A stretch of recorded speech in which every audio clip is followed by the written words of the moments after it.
Kapitbahay ko rin si Gerald Anderson. Kasi this is the first time po, hindi ko pa. At may PhD ako, person with high dedication. Mag-unrice tayo doon at free soft drinks pa. Narito na ang mga nakakaliw na eksena sa Halalan 2025 Part 3. Sino ba naman ang hindi nakakakilala sa ating unang ibibida? Ngayon ay tatakbo kabaliktaran sa mga binitawang salita nito. Una sa lahat, ako po si Wilfredo Bendia Revillame. Yan ang tunay kong pangalan. Pero kilala niyo naman ako sa pangalang Willie Revillame. Ano pong nag-udyok sa inyo para finally tumakbo na po sa pagkasenador? Because going back to your previous statements, hindi nyo po nakikitang tatakbo kayo sa sabak sa politika eh. Flashback. Kung sakaling tatakbo ho ako sa Senado, hindi naman ako magaling mag-English. Wala akong alam sa batas. Baka ho, laitin lang ako doon. Wala naman ako maiaambag na batas. Wala rin akong maiaambag na knowledge about the law dahil hindi ho ako abogado. I mean, meron na ba kayong mga panukalang naisip? Wala pa kasi hindi pa ako nananalo. Pag nanalo ako, doon ko naisipin. Ang iniisip ko muna, one step at a time. Kapitbahay lang naman daw niya si Gerald Anderson. Naisipang tumakbo, nagbabaka sakaling manalo. Magandang hapon sa ating lahat. Ako po si Injim Bacal Subanayog, taga General Santos City, South Cotabato. Nakita ko po sa lahat na nagpapail na senator ako sa isa sa mga pinakabata. Hindi, wow. This is one of my best experience. Ako po ay dati pong speaker ng campaign ni Manny Pacquiao. Kapitbahay ko rin si Gerald Anderson at saka yung mga artista dito. Wala kaming pakialam! Nagpapasalamat ako sa lahat. Thank you po sa lahat po sa chance. Hi, sir! Hello, sir! Jim, dito balik po kayo. Good vibes naman ang hatid ni nanay dahil sa pagtakbo, confidence ang kanyang taglay. Okay, good morning everybody. I'm Maria Charito San Bellones. As a candidate, I believe that a candidate, we have confident, we must be confident. Anong nagtulak sa inyo? Kasi po, as I believe that ang bilangguan daw po ay hindi lamang para sa taong may mga kasalanan, kundi pati doon na rin sa mga taong ayaw magtanggol sa katwiran. Ano pong trabaho niyo, ma'am? Business. I am a businesswoman po. Hello po, ma'am, anong business po yun? Yung ano lang po, Pa? yung sa ano lang po, Kandel. Ano po yung para mga sector po na paglalaban nyo po pag nahalal po kayo? Mula po akong... Kasi this is the first time po, hindi ko pa... Bigati naman itong susunod nating bida. Nakapag-aral daw siya sa UAE at may PhD pa. Ako po si Roberto Cadudoy Balyon. Ay tumakbo at pinatakbo at pinafile at pinaakyat dito. Ang galing! Ang galing! Para bilang senador ng bayan.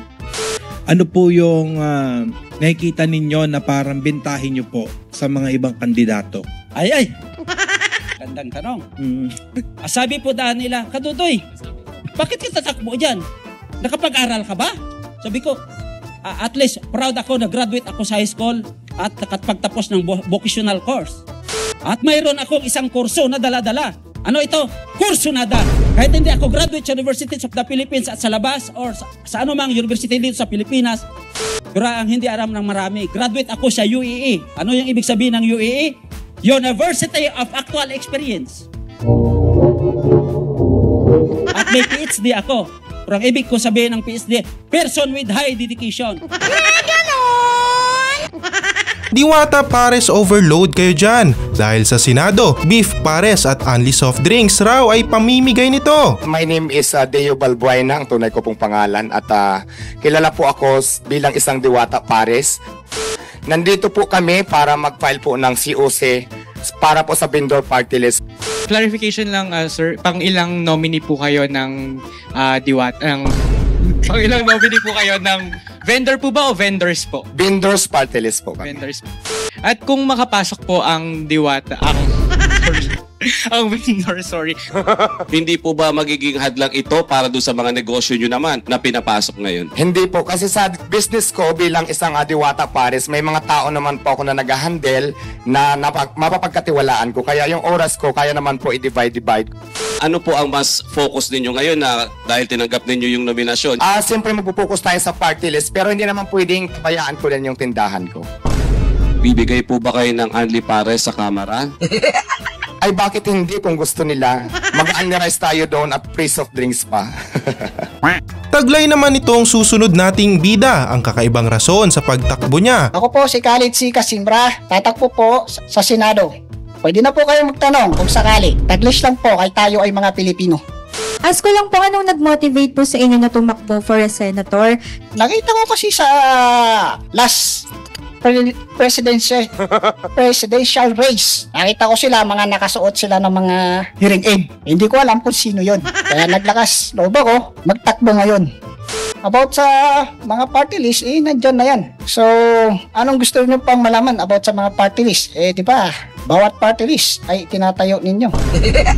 Spelling daw ng pangalan mo po, sir? Khalid po. Spelling daw, sir. Pa-spell. Khaled. Casimra. Ano? Sir, Bisaya daw po ba kayo? Tinatanong po dito. Bisaya? Kung Bisaya daw po kayo. Ay, hindi.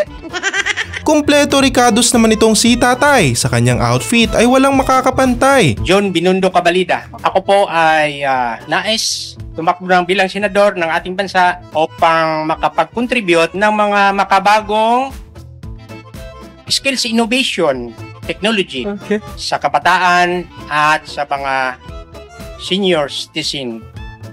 Skills training, education, ito ay ilulunsad sa bawat barangay kung inyong marapatin ang orientation sa mga youth, young and adults. Time is up na po yung for 2 minutes. Okay na po? Oo. Sasagot Maraming salamat. Hindi kayo sasagot sa media, no? Sasagot pa po kayo ng tanong sa media? Kung mayroong tanong. Okay. May magtatanong po ba? Wala po, sir. Walang tanong. Sir, maraming salamat. Halina't ating pakinggan ang talumpati nitong susunod na lalaban. Ako po pala si Mr. Primo Aquino for candidate for senator. So po magbigay ng konting talumpati sa aking layunin para sa pagtakbo ko bilang isang senator. Solution subject. Solution to our current substandard low salary and the need to uplift the low standard of living of our poverty-stricken population through third cost of prime commodities and almost anything it's only raised may drive the leadership of opportunity, leadership such a vision for a better for this next generation to come. At dito na nagtatapos sa mga videong ating nakalap sa ating patuloy na paghahagilap sa mga eksenang sa atin ay walang sawang nagbibigay saya. Huwag kalimutang mag-subscribe at i-like ang videong ito. Hanggang sa muli.